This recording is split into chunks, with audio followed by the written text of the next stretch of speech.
नमस्कार, बहुत स्वागत है आप सभी का। मैं हूं आपके साथ लोकेंद्र त्यागी। बुलेटिन की शुरुआत एक बड़ी खबर के साथ करेंगे। इंदौर से बड़ी खबर है, जहां पर एमपीपीएससी छात्रों का प्रदर्शन खत्म हो गया है। 89 घंटे बाद एमपीपीएससी के छात्रों का प्रदर्शन समाप्त हुआ। छात्रों को आयोग की तरफ से मिला आश्वासन। रात 3 बजे धरना स्थल पर पहुंचे कलेक्टर से चर्चा के बाद छात्रों ने समाप्त किया धरना। छात्रों की मांगों पर मिली सहमति। उत्तर पुस्तिका का रिजल्ट दिखाने पर बनी सहमति। आयोग जल्द रिजल्ट करेगा घोषित। रिक्त पदों पर भर्ती जल्द निकालेगा आयोग। तो यहां पर सहमति बनती हुई दिखाई दी है। रात 3 बजे धरना स्थल पर पहुंचे कलेक्टर से चर्चा के बाद छात्रों ने अपना धरना समाप्त किया है। छात्रों की मांगों पर यहां पर सहमति मिली है। उत्तर पुस्तिका का रिजल्ट दिखाने पर सहमति बन गई और आयोग जल्द रिजल्ट घोषित करेगा।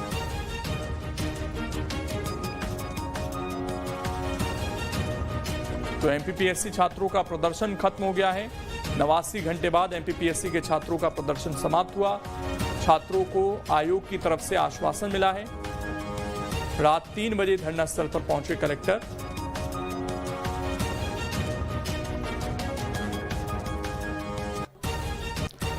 वहीं भोपाल से बड़ी खबर है। मांगे पूरी होने के बाद सीएम से मिले छात्र। एमपीपीएससी के डेलीगेशन ने की सीएम से मुलाकात। रंजीत रघुनाथ समेत 5 लोगों ने की मुलाकात। शनिवार देर रात खत्म हुआ था छात्रों का धरना। छात्रों और आयोग के बीच 5 मांगों पर सहमति बनी है। ये तस्वीर आपको हम दिखा रहे हैं। इस वक्त डेलीगेशन से जो मुलाकात हुई है, शनिवार देर रात ये छात्रों का धरना जो है खत्म हुआ है और 5 मांगों पर जो है यहां पर सहमति बन गई है। मुख्यमंत्री से भी देखिए मुलाकात हुई है और हमारे सहयोगी अतुल इस वक्त जुड़ गए हैं ज्यादा जानकारी के साथ। अतुल, क्या बातचीत हुई है मुख्यमंत्री से, क्योंकि धरना खत्म हो गया है और अब कितने दिन तक हम ये मानकर चलें कि जो इनकी मांगे हैं वो पूरी करने का आश्वासन दिया गया है?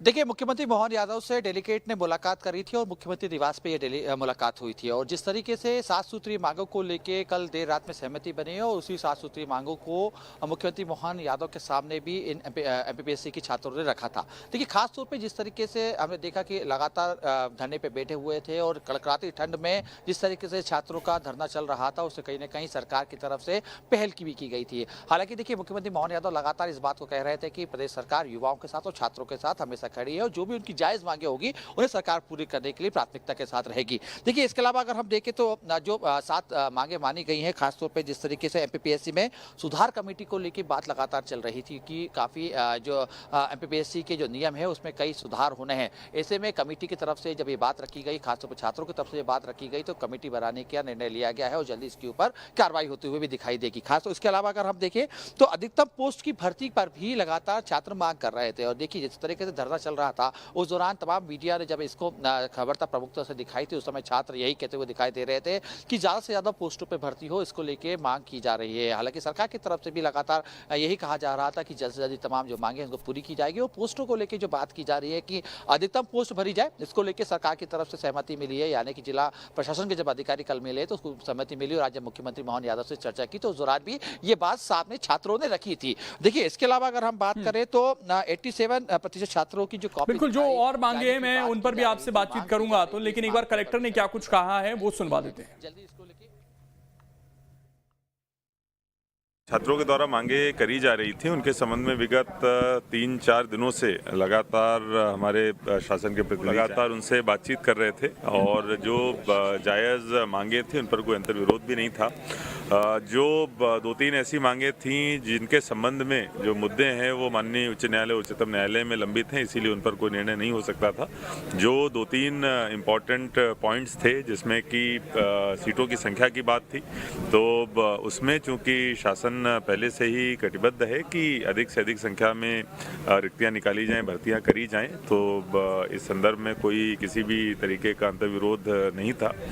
इसके साथ साथ एक जो दिखाने जो कॉपीज और मार्क्स को दिखाने वाला विषय था उसको पीएससी के बोर्ड में रखने की बात कल सेक्रेटरी जो पीएससी थे उनके द्वारा भी करी गई थी और एक उनकी मांग सुधारों के संबंध में थी। उस संबंध में भी शासन विचार करेगा।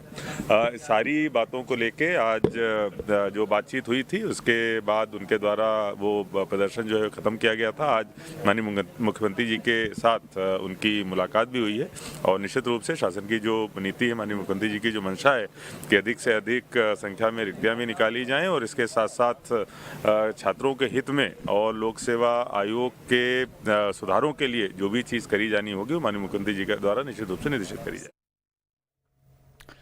और हमारे सहयोगी अतुल इस वक्त बने हुए हैं। अतुल, ये जो कॉपी दिखाने की बात कही गई है, रिजल्ट दिखाने की बात कही गई है, इसका कुछ प्रोसेस होगा? इसको लेकर कुछ बातचीत आपकी छात्रों से हुई हो, उन्होंने बताया हो?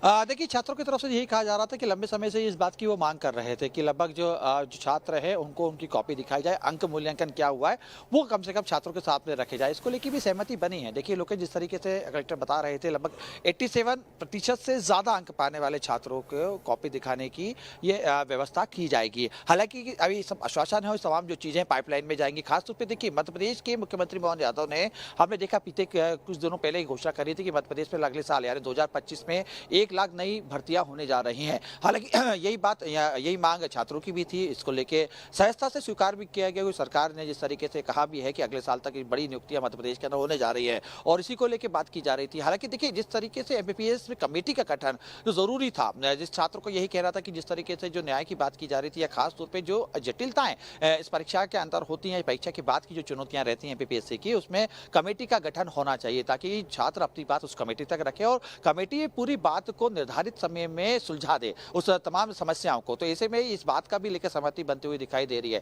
देखिए, मुख्यमंत्री मोहन यादव से जब इन तमाम छात्रों ने मुलाकात करी थी लोकेन, तो ये तमाम बातें उनके सामने रखी थी कि ये तमाम जो मांगे हैं, लगभग इन मांगों के ऊपर कल रात को सहमति बनी है ताकि जल्द से जल्द, क्योंकि मध्य प्रदेश के वो मुखिया है और तमाम जो निर्णय है, क्योंकि तमाम आश्वासन बिल्कुल ये चीजें गई मुख्यमंत्री के साथ और रातों रात देखिए 3 बजे के आसपास अगर मुलाकात हो रही है तो कहीं ना कहीं भोपाल से ही दिशा निर्देश भी थे और उसके बाद ये धरना प्रदर्शन खत्म होता हुआ नजर आया।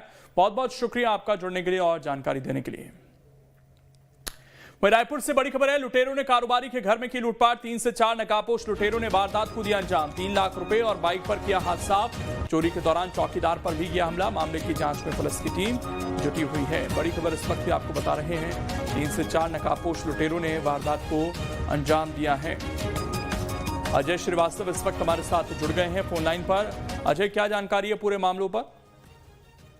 देखिए, गंज थाना क्षेत्र में साइबर क्राइम ब्रांच और गंज थाने से 200 मीटर की दूरी पर एक व्यापारी है, उनके घर पर 3 से 4 अज्ञात लुटेरों ने हमला किया और पहले जो सामने दरवाजे पे लोहे की ग्रिल लगी, दरवाजा था जिसपे ग्रिल लगी हुई थी, उस ग्रिल को उन्होंने उखाड़ कर फेंका और फिर दमदारी के साथ अंदर घुसे और चाकू और अन्य हथियारों के दमखम पे परिजनों को एक कमरे में बंद किया और दहशत पैदा करके अलमारी के ताले को तोड़ते हुए उस पर रखे 3 लाख रुपए नगद।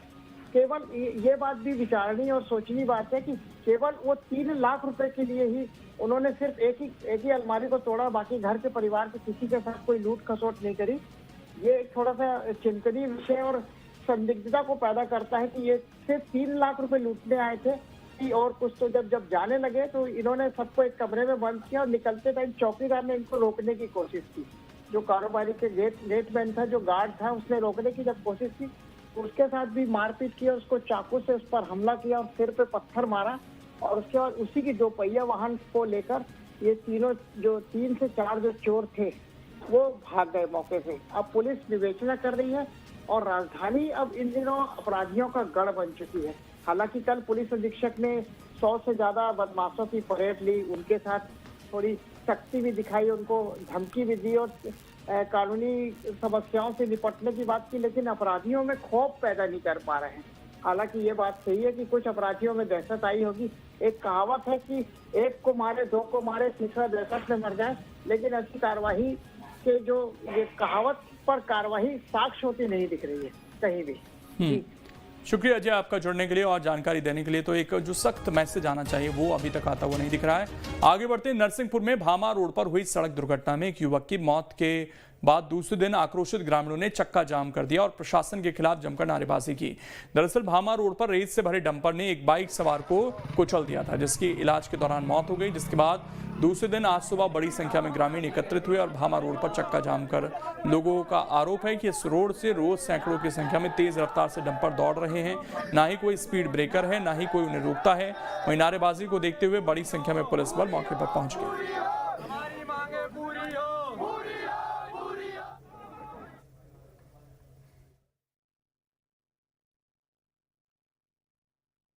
हम लोग मजदूर किसान हैं और यहाँ पर हम लोगों की खेती भी है, आते जाते रहते हैं।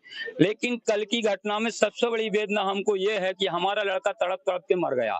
प्रशासन की कोई सहायता नहीं आई और डंपर की सहायता के लिए तत्काल पुलिस आ गई और डंपर को सुरक्षित ले गए। बताइए कहाँ तक ऐसा क्या होगा जी? ये 10 बजे से किया है। जब तक हमको प्रशासन कोई ऐसा जवाब नहीं देगा, कोई सहायता नहीं मिलेगी, जब तक रहेगा। काल मौत मर रहा है। कल की घटना देख लीजिए, एक परिवार तो बेघर हो गया, उसके आगे पीछे ना कोई कमाने खाने वाला, ना कोई करने वाला है। आगे प्रशासन की कब तक ये मनमानी चलेगी भाई? एनटीपीसी में पर डे कम से कम 500-600 डंपर निकल रहे हैं इस रोड से।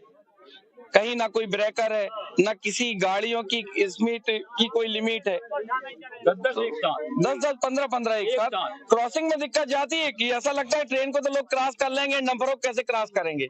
और उसी में सबसे ज्यादा घटना सुबह 10 बजे से हम लोग ने किया है और जब तक प्रशासन हम लोग की ओर ध्यान नहीं देता तब तक हम लोग मजबूर हैं जाम करने के लिए। और हमारे सहयोगी उमेश इस वक्त जुड़ गए हैं ज्यादा जानकारी के साथ। उमेश, गतिरोध खत्म हो पाया अभी तक? जी हाँ, प्रशासन की समझाइश के बाद गतिरोध समाप्त हो गया है। लोगों ने, प्रशासन ने आश्वासन दिया है कि शीघ्र ही यहाँ पर कुछ स्पीड ब्रेकर भी बनाए जाएंगे। यहाँ पर पुलिस की चेकिंग, आरटीओ की चेकिंग व्यवस्था भी की जाएगी। उसके बाद ही जो चक्का जाम किए हुए लोग थे वो माने। मैं बताना चाह रहा हूँ कि एनटीपीसी की जो राखा है उसका परिवहन डंपरों के माध्यम से सुबह से शाम तक चलता है, जिसकी वजह से एनटीपीसी से जो डंपर निकलते उसकी डस्ट से भी लोग काफी दिनों से शिकायत करते आ रहे हैं, परेशान हैं। वहाँ एकदम जो नेशनल हाईवे मार्ग है, रोड है, उन पर इन डंपरों की आवाजाही बड़ी सुबह से शाम तक लगी रहती है, जिसके कारण कई हादसे हो रहे हैं। उसके बाद भी शासन प्रशासन इस ओर ध्यान नहीं दे रहा है। शासन